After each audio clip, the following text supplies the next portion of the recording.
नवीन एका व्हिडिओ तुमचं सर स्वागत आहे. आपला सर्वांचा लडका म्हणजे बकासूरचा पैराकून संपूर्ण महाराष्ट्राला उत्सुकता लावून राहिलेला आहे.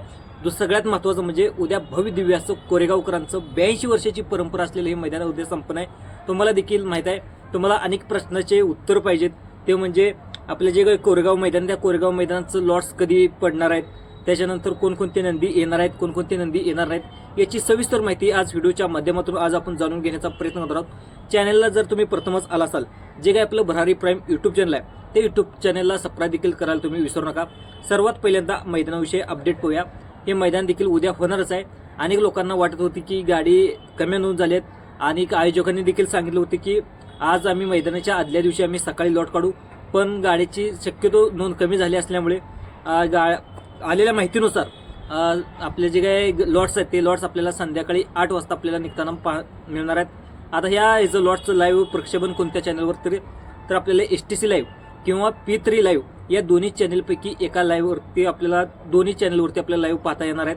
आणि तुम्हाला कोणत्या आपले नंदी आवडता नंदी कोणत्या गटामध्ये ते देखील तुम्ही या चॅनलवरती तुम्ही पाहू शकता. ही झाली ही महत्त्वाची माहिती. Point number 2. आता पॉईंट नंबर 2 म्हणजे आपले कोणकोणते नंदी या मैदानाला अनुपस्थित राहणार आहेत. सगळ्यात महत्त्वाचं आलेल्या माहितीनुसार दोर्लीकरांचा हेमंत शेठ फुलुरे यांचा 622 पुसेगाव आणि पेडगाव हिंदकेसरी दोर्लीकरांचा हरण्या आपल्याला अनुपस्थित राहणार आहे.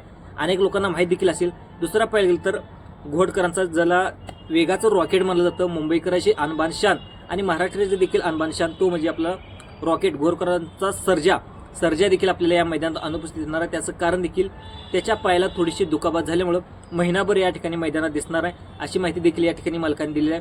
दुसरा पॉईंट नंबर 3 आपला वेगाचा शेवट सर्जाचे देखील संपूर्ण महाराष्ट्रात आणि रणजित निंबाळकर सर यांनी देखील यांच्या सर्जामुळे संपूर्ण महाराष्ट्रात ओळख झालेली आहे. आणि अभिजित भैया पवार यांचा आपला सर्वांचा लडका वेगाचा शेवट सर्जा सुद्धा या मैदानात अनुपस्थित राहणार आहे, अशी माहिती या ठिकाणी समोर आहे. कारंडीकरांचा चिक्क्या या ठिकाणी कदाचित या मैदानात उपस्थित राहू शकतो. दुसरं पाहायला गेलं तर सगळ्यात महत्त्वाचं म्हणजे 100% फिक्स असलेले पैरे आपल्याला थोडक्यात सांगतो. आपला छत्रपती संभाजीनगर यांचा 1 to Cup 4 लखन कोणासोबत आपल्याला उद्या कोरेगावच्या मैदानात धावताना दिसणार आहे. तर आपल्याला धावताना दिसणार आहे तो म्हणजे आपल्याला स्वर्गवासी पंढरीनाथ फडके यांच्या दादा सरकार यांच्या सर्जासोबत आपल्याला धावताना दिसणार आहे. तर मित्रांनो, रोमन देखील त्यांच्या धावणीचा दादा सरकार आणि पुसेगाव हिंदकेसरीचा गेल्या वर्षीचा 2025चा मानकरी रोमन कदाचित आजारी आहे. उद्या अपडेट संध्याकाळपर्यंत अपडेट आल्यास ते देखील उद्या रोमन पळणार आहे की नाही त्याची देखील अपडेट देतो. दुसरं पाहायचं गेलं तर रोमन कदाचित पळणार नाही, अशी माहिती देखील आहे. आता दुसरं पाहायला गेलं तर आपला मथुरची देखील अपडेट येतो. मथुर पाहायला गेलं तर मथुर देखील या ठिकाणी घाटावरती आलेला आहे. समीर भैया यांच्या फार्महाऊसवरती कालच तो उतरलेला आहे. आता मथुर देखील आलेला आहे. त्यानंतर आपल्याला मिलिंद शेठ पाटील यांचा भुंगा सुद्धा या ठिकाणी मैदानावरती आलेला आहे. आता उद्या मथुर आणि भुंगा या ठिकाणी अतिशय चांगल्या प्रकारची जोडी आपल्याला या मैदानामध्ये धावताना दिसणार आहे. दुसरं पाहिलं गेलं तर निमगावकरांचा सावकार असेल, तो देखील उद्या मैदानावरती येणार आहे.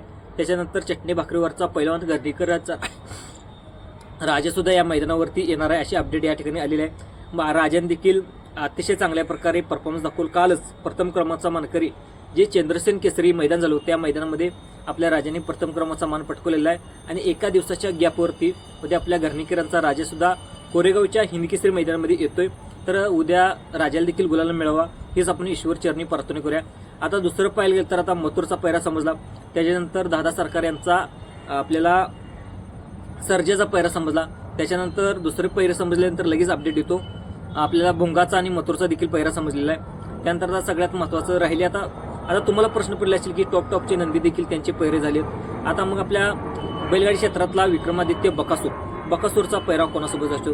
आता काही लोकांनी सांगितलं होतं की अपडेट सुद्धा आली होती की आणि चर्चा सुद्धा सुरू होती की आपल्या बैलगाडी क्षेत्रातला देव विक्रमादित्य बकासूरचा पैरा कदाचित या नंदीसोबत असू शकतो. तो म्हणजे काही लोकांनी गेल्या वर्षीचा 2025चा ज्याला मातीचा बादशाह समजला जातो तो दादा सरकार यांच्या आता करार झालेला आहे. तो रोमनच्या बरोबर आहे असं देखील समजत होतं. त्याच्यानंतर काही लोकांनी चर्चामधून नाव समोर आलं, तो म्हणजे आपल्याला सागरशेठ कटरे FIADO कराड यांचा बव्यासोबत सुद्धा असू शकतो, अशी देखील चर्चा होती. पण फायनल नाव एक या ठिकाणी समोर आलेलं आहे, तो म्हणजे समाजसेवक संतोष शेठ तोडकर ठाणे विटावा यांचा पाहायला गेलं तर 11 मल्हार या ठिकाणी आपल्याला विक्रमादित्य बकासूर सोबत धावताना दिसणार आहे. अतिशय चांगल्या प्रकारे धावतोय. मल्हारसुद्धा पब्लिकनं सुद्धा चांगल्या प्रकारे पळतो आणि बकासूरसुद्धा त्या चांगल्या प्रकारे धावत आहे. पाठीमागच्या काळामध्ये अनेक त्यांनी बकासूरने सुद्धा गुलाल घेतलेत. मित्रांनो, मल्हार 11-11 आणि आपल्या बैलगाडी क्षेत्रातला देव तो म्हणजे विक्रमादित्य बकासूर उद्याच्या मैदानात काळ्या रातीच्या रानाला कसे पळतील काय वाटते. मामानी पैरा नक्की या मैदानात का केला असेल तर विचार करूनच या मैदानात पैरा केला असेल. तर मित्रांनो, हे देखील नंदी चांगल्या प्रकारे धावतील आणि आपल्या मालकाला आणि आपल्या बैलगाडी फॅन्सला नंतर जे बकासूरवर जीव ओवाळून टाकतात, मनापासून प्रेम करतात, अशा लोकांना आपल्या सर्वांचा लडका विक्रमादित्य बकासूर नक्कीच गुलाल मिळवून देईल. आणि आता हिंद केसरीचा मान पुन्हा एकदा जो विक्रम आदित्य आहे तो पुन्हा एकदा 12-13 वेळा गुलाल त्याच्या नावावरती होईल. हेच आपण ईश्वर चरणी आणि पाहायला गेलं तर बाळमा चरणी आपण आशा करूया. दुसरं पाहिलं तर घरणिकेचा राजा असेल, नंतर सातारा एक्सप्रेस बलमा असेल, त्याच्यावर जे जुने नंदी आहेत जे मनापासून त्याच्यावरती अजून देखील जे बैलगाडी प्रेक्षक असतील जे प्रेम करतात. आता पाठीमागं पाहायला गेलं तर सचिन शेठ चव्हाण याच्या स्वर्गवासी पाहायला गेलं तर 81 रायफल आता या मैदानामध्ये आपल्याला दिसणार नाही. तर आपल्याला त्याचा सिकंदर 81 आपल्याला उद्याच्या मैदानात कदाचित दिसू शकतो. तर मित्रांनो, ही होती अपडेट. ही अपडेट आवडल्यास जे काय आपलं संभाजी अर्जुन पुराय अपडेट यूट्यूब भरारी यूट्यूब चॅनल आहे ते यूट्यूब चॅनल देखील तुम्ही सबस्क्राईब करायला विसरू नका. धन्यवाद.